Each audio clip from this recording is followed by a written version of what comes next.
Hi everybody, I'm Rhiannon, owner of the Epsom Bakehouse, and welcome. Another live day, and I'm hoping you'll join me to bake some delicious but really simple bread rolls. And I was thinking, if you're seeing people, having people over and you think, why, or you just want some delicious bread rolls for breakfast or lunch, these are literally a 3-step recipe that you can make, and they're no effort, no kneading, but they turn out really, really delicious and really beautiful, crusty on the outside. You can hear that crack, but you get this delicious, fluffy inside. So I'll be doing those today. And if you've been watching these bread making tips and recipes and things like that live on my page before, you know you can get more bread making tips and recipes if you sign up for my emailing list as well. And I'll pop a link in the comments below after this live. And this is giving you a little bit of a taste as well about what it might be like if you come on one of my bread making classes. As you know, I run lots of online bread making classes, and gift vouchers for all of those are also available. You could be learning, or if you know someone who wants to learn, step by step with me, learning to bake things like baguettes, brioche, ciabatta, chocolate babka, cinnamon rolls, lots of different recipes, even a crusty sourdough loaf, and lots of new classes now booking up for the new year as well. So I will pop a link to all of those in the comments as well if you're interested or you wanted to find out more about gift vouchers. So today, going to, as I say, bake these delicious bread rolls, and it really is a quick and simple recipe, but it relies on a tiny bit of preparation in that you need to leave a step either overnight or during the whole day. So if you were to make these now, you'd be probably able to bake them later this evening. I'm doing this in the morning. What you'll need if you want to bake along with me is some bread flour. I'm using wheat bread flour, some yeast, salt, and some water. So just like the sign behind me, we're doing flour, water, salt, and yeast in this.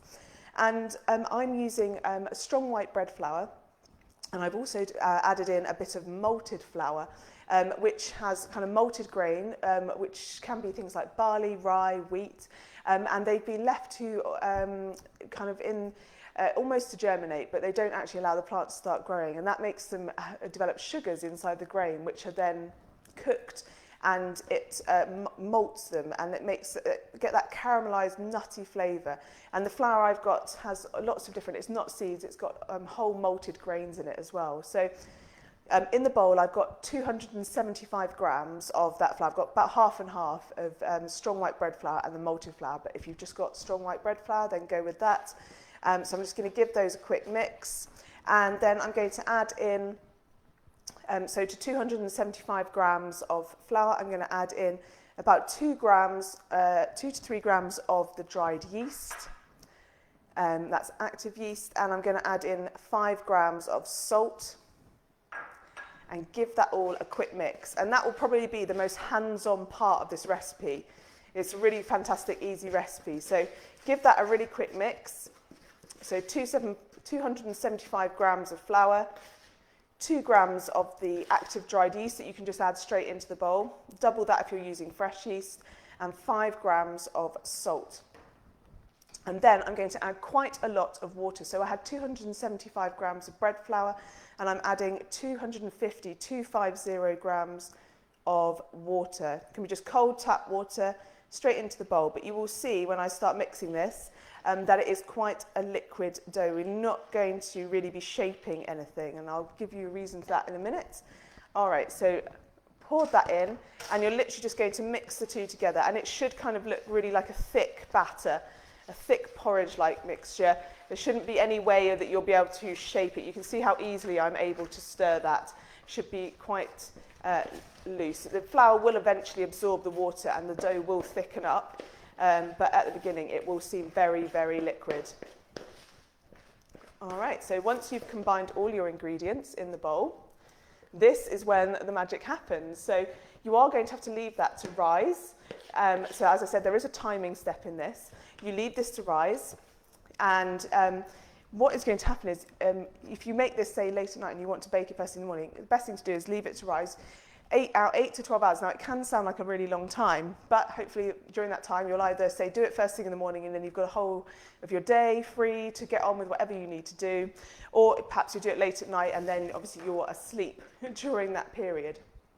So cover your bowl over, pop it in the fridge, and that is the key bit. You're going to put that into the fridge now for 8 to 12 hours. So I've been talking now for about 5 minutes. I've mixed up my dough.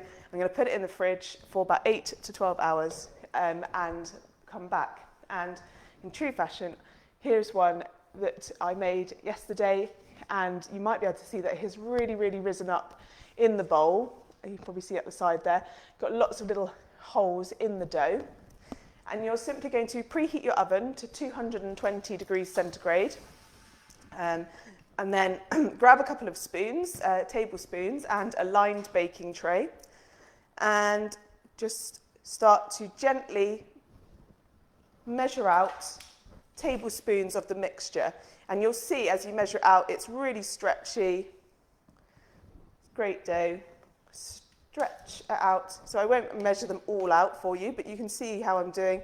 Just small, so there's no shaping. You're literally just stretching it out so you can see how they form that little round shape there.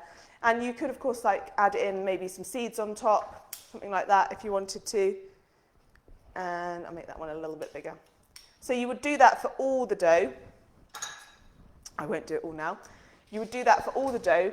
And with this mixture, you'll probably get probably about 8 to 10 of those sized. And then you're just going to pop it straight into the oven for a good 15 to 20 minutes. So it's going to go straight into the oven. I will pop that in a minute, but your oven is on at 220 degrees centigrade. And out will pop, after that baking, these delicious bread rolls. And as you can see, they're really delicious and fluffy on the inside and lovely crust on the outside. And they're great, freshly baked for breakfast or perhaps for lunch the next day. So let me know if you do have a chance to bake those. They're a very quick and simple recipe.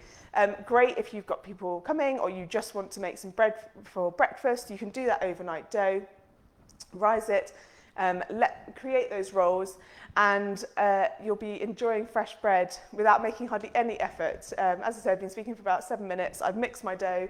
I've shown you how to measure out the dough onto the baking tray, and then it will bake for about 15 to 20 minutes at 220 and some delicious bread rolls.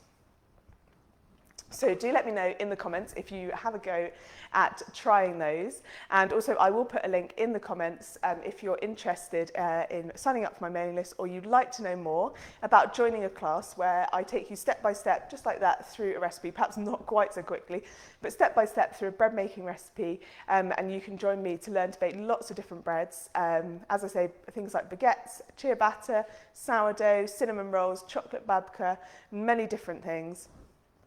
And you can join me and get that recipe step by step, and plenty of time to ask questions as well.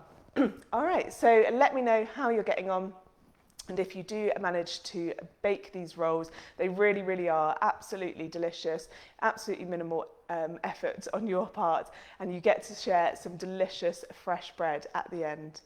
So I've been going live each week. Hopefully I'll do another one. I'm doing this one in the run up to Christmas, so hopefully one more next week. But otherwise, I hope you'll be baking some delicious treats at home, and we will speak again soon. Bye.